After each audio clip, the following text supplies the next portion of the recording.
तर आज आपण बनवूया अगदी झणझणीत, बघता क्षणी कोणाच्याही तोंडाला पाणी सुटेल अशी गावठी घेवड्याच्या शेंगांची भाजी.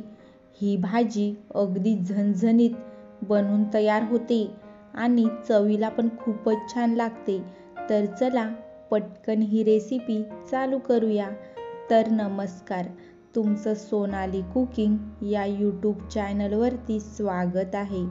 जर तुम्ही या चॅनलवरती पहिल्यांदाच आले असाल तर नक्की या चॅनलला सबस्क्राईब करा आणि बेल आयकन दाबायला विसरू नका, की जेणेकरून माझ्या नवीन नवीन रेसिपींचे नोटिफिकेशन तुम्हाला मिळत राहतील. तर आज आपण बनवणार आहोत गावठी घेवड्यांच्या शेंगांची भाजी. ही भाजी खूपच छान बनून तयार होते. तर चला पटकन ही रेसिपी चालू करूया. तर इथे बघा, मी घेवड्याच्या शेंगा घेतलेल्या आहेत. मी इथे 2 प्रकारच्या घेवड्याच्या शेंगा घेतलेल्या आहेत. या सीझनमध्ये प्रत्येकाच्या शेतामध्ये घेवड्याच्या शेंगा लागलेल्या असतात. याची आज आपण अगदी झणझणीत अशी भाजी बनवणार आहोत. तर मी या शेंगा चांगल्या प्रकारे साफ करून घेणार आहे. शेंगांच्या दोन्ही साईडच्या शिरा काढून टाकायच्या आहेत आणि मध्ये बघून शेंग तोडून घ्यायची आहे अशा प्रकारे.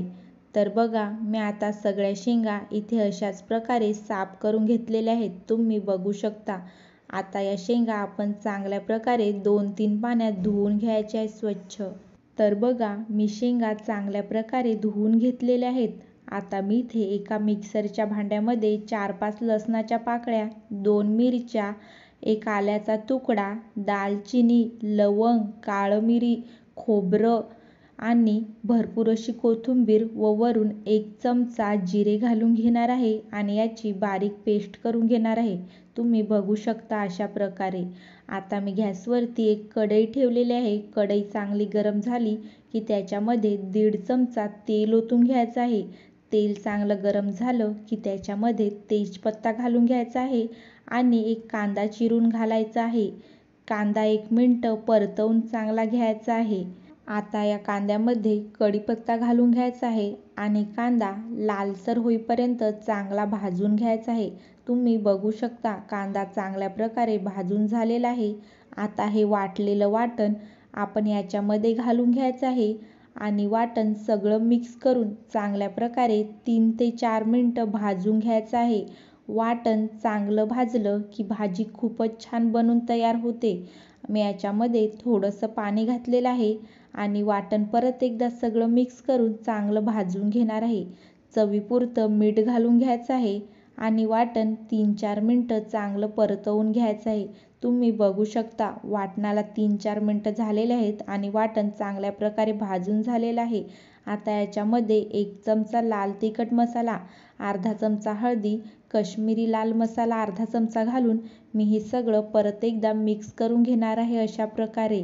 आता या वाटणामध्ये मी परत थोडंसं पाणी घालून सगळं मिक्स करून घेतलेलं आहे. आता याच्यामध्ये 1 चमचा धना पावडर घालून घेणार आहे आणि परत सगळं एकदा मिक्स करून घेणार आहे चांगल्या प्रकारे आणि हे वाटण 3 मिनिटं चांगलं भाजून घेणार आहे. तर तुम्ही बघू शकता वाटण चांगल्या प्रकारे भाजून झालेलं आहे. आता मी याच्यामध्ये या घेवड्याच्या शेंगा घालून घेणार आहे आणि परत सगळं एकदा मिक्स करून घेणार आहे चांगल्या प्रकारे. मी वाटण इथे 7 ते 8 मिनिटं चांगलं भाजून घेतलेलं आहे. आता मी इथे शेंगा सगळ्या मिक्स करून घेतलेल्या आहेत. आता मी याच्यावरती 3 ते 4 मिनिटासाठी झाकण ठेवणार आहे. तर बघू शकता 3 मिनिटं झालेले आहेत. मी झाकण काढून घेतलेलं आहे. आता मी परत एकदा या सगळ्या शेंगा मिक्स करून घेणार आहे अशा प्रकारे. अशा प्रकारे तुम्ही जर भाजी बनवली तर घरातील सगळे अगदी आवडीने खातील.